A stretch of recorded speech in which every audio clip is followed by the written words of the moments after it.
Hey guys, it's Ted Bogert. Welcome back to the TED Show. This is probably one of the most patient and flexible human beings on the planet that I'm with.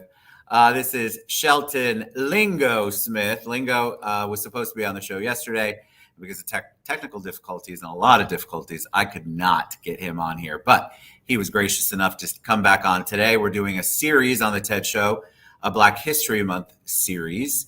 And Lingo and I are in the same industry, but he is definitely a different creature than most of the real estate professionals I know. And I just wanted him to come on and share that with you. Lingo, thanks again publicly for being patient. I appreciate you. Welcome to the show.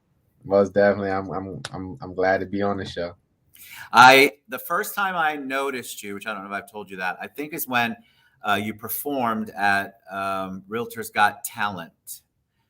Oh yeah, that's funny because I joined EXP that day, but I hadn't even signed up. I didn't know nobody in the room. That was the first Realtor event I ever went to, and yeah, I got on stage and You got on stage, which I want to talk about that in a bit, but I want them to know a little bit about you. So give us a history. 411. They love the journey. They want to know how you got from point A at the beginning to sort of where you're at now. So give us kind of the Cliff's Notes version of that.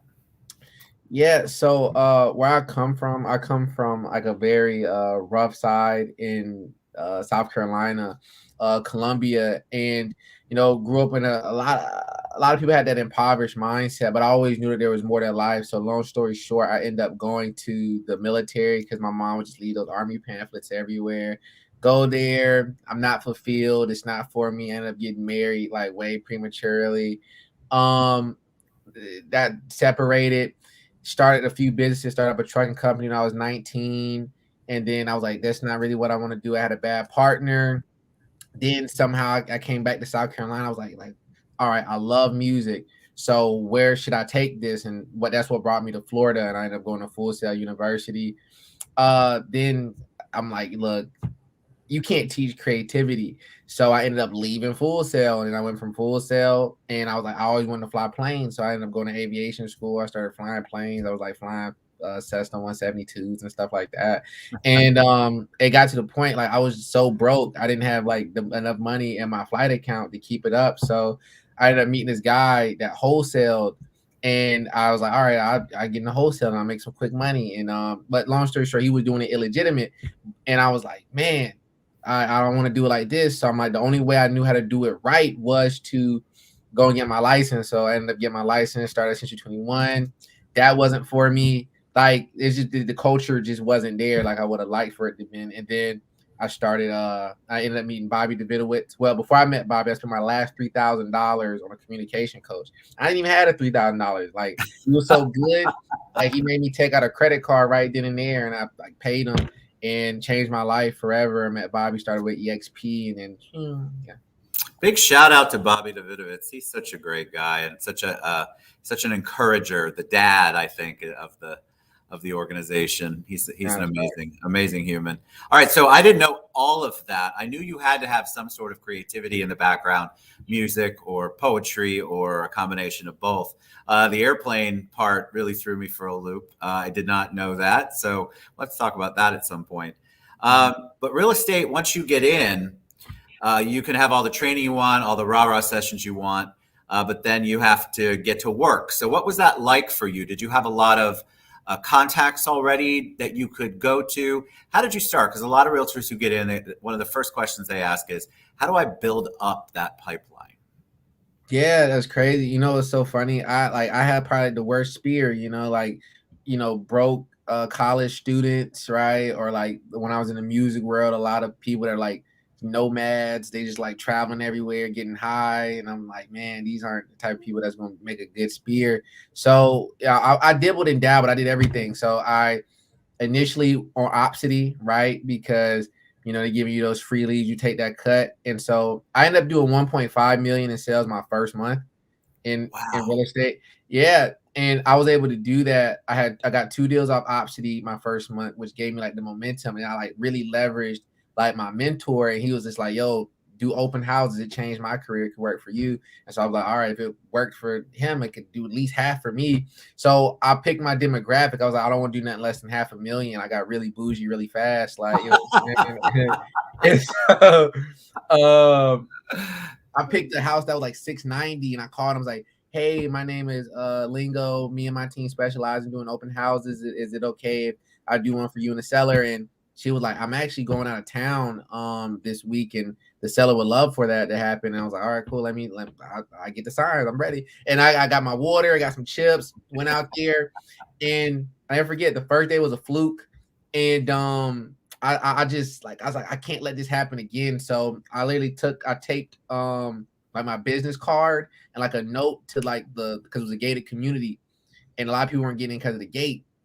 So I said, call me if you're interested in coming to this open house. Got flooded. I ended up asking this couple, like, would you want to put an offering on this home? They said, yeah, they had to sell their home. And so won that listing. Then what was crazy was I ended up writing myself a winning offer, and I raised it $30,000. Wow. Yeah. What do you what I love the word bougie. What are you seeing in the market right now? What are you doing? Are you doing it differently now that you've got some experience under your belt? What are you thinking about with 2022 as far as the market and kind of how you're continuing to build your business? What are you doing?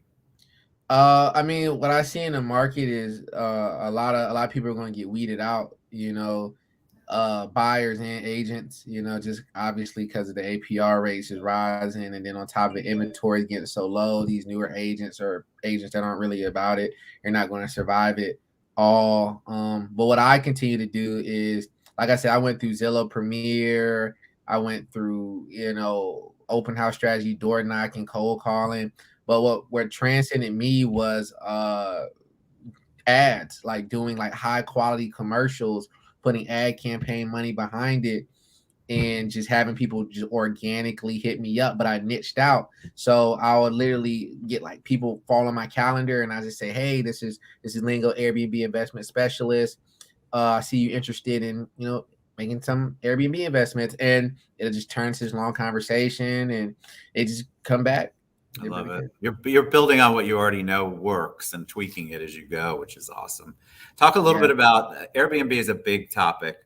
Just give people the 411, maybe just what is one of the biggest misconceptions about Airbnb? Because we're hearing a lot about it. People have obviously used them. I've used one, but there is an entire market for getting into the Airbnb business, becoming an Airbnb owner. What's a misconception that people don't realize? I mean, I can tell you my first one, and you can address it, is that, oh my God, I would never have time to manage it. I would never be able to figure out how to handle all of those transient kind of renters. Yeah, I think the biggest misconception is they think it's a get rich quick scheme. And it's really not, truthfully, a lot of these investors barely break even. Like, and that's like the sad truth that a lot of people don't know. I didn't even know it when I started. Like, I made commercials. I'm getting like a Rolodex of investors, and I'm like, yeah, you want to make so great profits.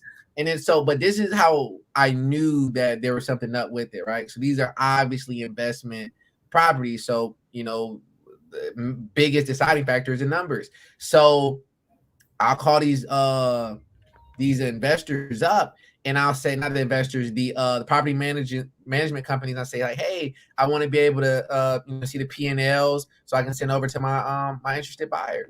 And I'm talking about like they'll go cold on me. Some people just hang up. You know what I mean? Sometimes they're getting a Zoom call, they don't show up. They say, oh yeah, I'm gonna send it over, never send it. And I'm like, what? Like what? Why is this like different, man? Because not a shortage of property management companies.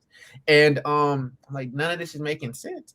Then the ones that I would get were completely effed up. I'm like, what? Like, I'm talking about every month where the Airbnb would make $12,000 and the investor would take home like $2,000, right? And keep in mind, on a P&L, it doesn't even show the mortgage payment.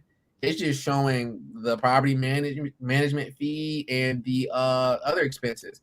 So I'm like, HOA and stuff. I'm like, what? Like, what is it? What? And so I realized if you're going to do an Airbnb, you need to honestly treat that like a business. Like you got to like take pride in that. Like there's a really two popular females, Julie Mar and Mava, and they run it the correct way. And the correct way is self-managing it and like creating a genuine experience and not just lobbing it off to a property management company. Love it. Yeah. All right, good. Because I always wondered why it seemed like there was so much opportunity there, but I think people just there was fear, and then there was also a lot of misinformation. So thank you. So you guys definitely want to reach out to Lingo if you've got Airbnb questions. Black History Month. We're doing the series on Black History Month. Do you celebrate? Have you always celebrated? And what is it to you? What does it mean to you? Does it have a special meaning? Do you think more? Are you more introspective? I love to put the personal side to something like Black History Month. So tell us what your thoughts are. Well, honestly, since I'm Black, I can't forget it. You know what I'm saying? Like, I don't think harder in the month of February. Honestly, I don't. Like, it's like I'm glad that we have a month, but I'm one of those people where it's like, we should celebrate it. Every day, every culture, every day. You know what I'm saying? Because I like I'm not biased just because I'm Black. I know we went through slavery through like numerous centuries, right? But I also know that there was other tremendous I don't even know the word, travesties of other races and things like that. So I feel like we should all, celebrate each other, I just like I said, I'm grateful to have the month, but I think that Asians should have a month, and Hispanics should have a month, like just because I'm Black, like it doesn't. I don't know. I know a lot of. I love that answer. I think it's so important. I think for those people who aren't Black, it is a great reminder to celebrate all of us. Like you're saying, everybody should have. We should celebrate all of the cultures, all the races, all the ethnicities on a regular basis. I understand the thought process behind it, but I definitely agree with you. I wish we could just celebrate all the time, like we are celebrating Black History Month. If I say the word hero to you, who's the first person that comes to mind? Man, hero. I think probably either like Bobby or Gil, Will Smith, Love it. Mike Collier, Jamie Miller. I don't know. I love Jamie. Yeah, I love all those guys. That's awesome. I think it's important to give our heroes and people we look up to a little bit of public kudos. So I will make sure Bobby and Gil get tagged in that. Jamie Miller too. All right, what's the best way they can find you, Lingo? You're amazing. I want them to go check out your creative side, your real estate side, your Airbnb side. What's the best way for them to find out more about you? Honestly, Instagram. Yeah, honestly, Instagram. And what is it under? Lingo Smith? No, it's being.lingo. So being like human being, BING dot lingo, LINGO. Perfect. You know what I mean? We'll tag all of that. Thank you so much for sharing your journey. I've learned a lot about you today and about Airbnbs, by the way. Thanks again for being patient and flexible. I think it's awesome that you gave a shout out to Bobby and Gil. They change a lot of lives in our community, and they don't get the public kudos that they deserve. So thank you for doing that. And again, thank you for being patient with me, my friend. I appreciate it. Lingo Smith, you guys, check him out on Instagram. Check him out on that Linktree link here. Of course, I'll tag him on all social media platforms. You can reach out directly to him. All right, guys, have a great day. Lingo, thank you so much.